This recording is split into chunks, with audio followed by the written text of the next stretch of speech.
The year is 1776.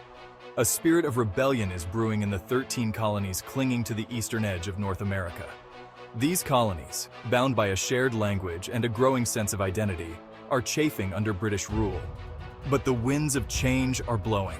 A sense of injustice simmers beneath the surface, fueled by a belief that the colonists are being treated as second-class citizens.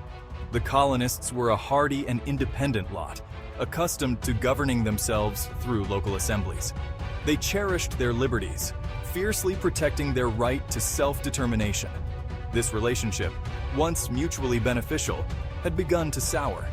The colonists, feeling increasingly alienated, bristled under what they perceived as unfair taxation without representation. With this burgeoning sense of identity came a determination to defend their rights against British tyranny. The stage was set for a momentous clash, a confrontation that would redefine the relationship between a colony and its motherland. The grievances of the American colonists against British rule were numerous and deeply felt. At the heart of the matter was a fundamental disagreement over the very nature of representation. The colonists argued that they should not be subjected to taxes imposed by the British Parliament without having elected representatives to voice their interests. This cry of no taxation without representation became a rallying cry for the growing resistance movement. Fueling the flames of discontent was a series of acts passed by the British Parliament that the colonists viewed as oppressive and unjust. The Sugar Act of 1764, which levied taxes on sugar and molasses, was seen as an attempt to control colonial trade and raise revenue without colonial consent. The Stamp Act of 1765, requiring colonists to purchase stamps for all legal documents, newspapers, and even playing cards, further ignited colonial anger. The Stamp Act, in particular, proved to be a turning point. Colonists responded with outrage, organizing boycotts of British goods and forming groups like the Sons of Liberty to resist its implementation. Protests erupted in cities and towns across the colonies, often turning violent. The British government, taken aback by the ferocity of the colonial response, eventually repealed the Stamp Act. However, the damage was done. The seeds of rebellion had been sown, and the colonists had tasted the power of collective action. The years leading up to the Revolution were marked by a cycle of British actions and colonial reactions. Each attempt by Parliament to assert its authority over the colonies was met with resistance, further widening the chasm between the two sides. The Townshend Acts of 1767, which imposed duties on goods like tea, glass, and paper, reignited colonial anger. The Boston Massacre of 1770, in which British troops fired upon a crowd of unarmed colonists, killing 5, further inflamed tensions. And the Tea Act of 1773, designed to bail out the struggling East India Company, but perceived by the colonists as another attempt to tax them without representation, proved to be the final straw.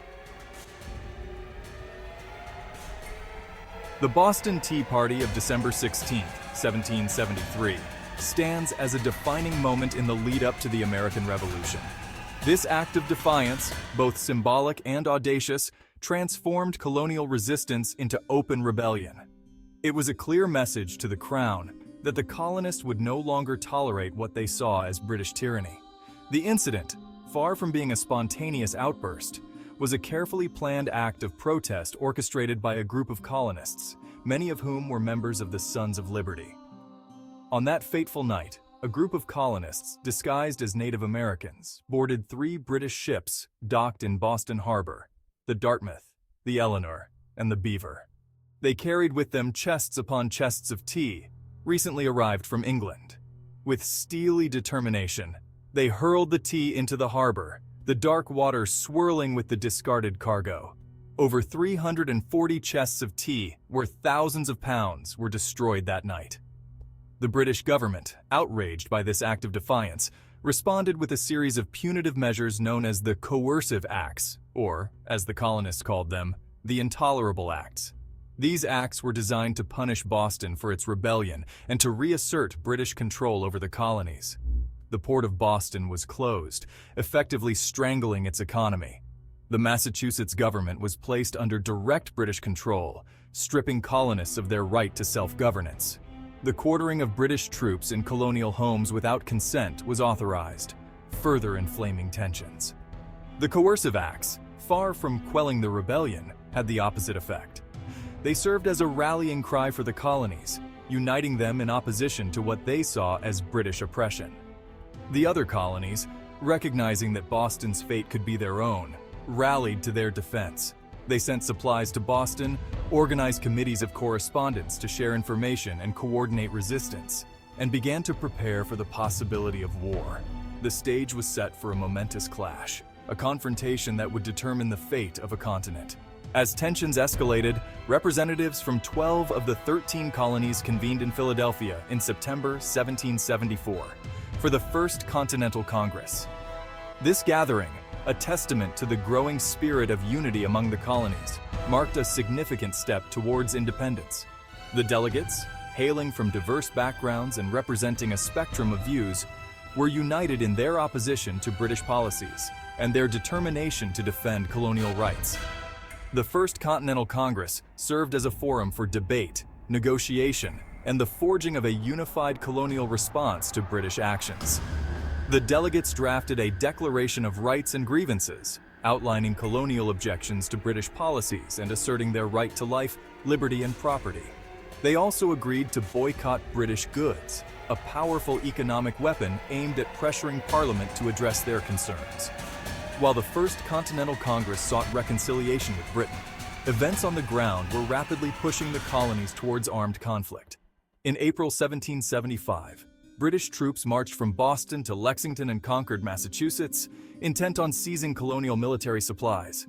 The battles of Lexington and Concord, the first armed engagements of the Revolutionary War, marked the point of no return. The shot heard round the world had been fired, and the colonies were now at war with the most powerful nation on earth. In May 1775, the Second Continental Congress convened in Philadelphia, tasked with the daunting challenge of managing a war effort. The Congress authorized the raising of an army, appointed George Washington of Virginia as commander-in-chief, and began the process of mobilizing the colonies for war. However, even as the colonies prepared for war, many delegates still hoped for a peaceful resolution. It was becoming increasingly clear, however, that independence, once a radical notion, was the only path forward. The push for independence was championed by a group of exceptional individuals who risked everything for the cause of liberty. These were men of intellect, courage, and unwavering conviction, driven by a shared belief in the inherent rights of man. Among them stood three towering figures who would forever be etched in the annals of history: Thomas Jefferson, John Adams, and Benjamin Franklin. Thomas Jefferson, a Virginia planter and lawyer, was a man of boundless curiosity and a gifted writer. His eloquent prose and unwavering belief in natural rights would earn him the mantle of the Declaration's primary author. John Adams, a fiery lawyer from Massachusetts, was a tireless advocate for colonial rights and a vocal critic of British policies. His passion, intellect, and unwavering commitment to the cause of independence made him a formidable force in the Continental Congress. Benjamin Franklin, a renowned scientist, inventor, and diplomat, brought to the cause of independence his vast experience, wisdom, and international stature. He had spent years in England representing colonial interests and enjoyed widespread respect on both sides of the Atlantic. His presence lent credibility and gravitas to the movement for independence. These three men, each possessing unique talents and perspectives, formed a formidable triumvirate that would guide the colonies through the tumultuous years ahead. Together, they embodied the spirit of the American Revolution, a spirit of intellectual ferment, unwavering courage, and an unshakable belief in the power of ideas to change the world. They understood that the fight for independence was not just about breaking free from British rule, but about establishing a new form of government, one founded on the principles of liberty, equality, and self-governance. The Declaration of Independence remains a powerful symbol of liberty and democracy. It inspired not only the American Revolution, but also future movements for freedom and equality around the world. Thank you for joining us as we explored the origins, signing, and legacy of this seminal document. If you enjoyed this video, please give it a thumbs up Subscribe to our channel for more fascinating historical content and hit the notification bell so you never miss an update. Until next time, I'm the Bearded Historian, reminding you to stay curious and keep exploring. And remember, history isn't in the past, it's all around us.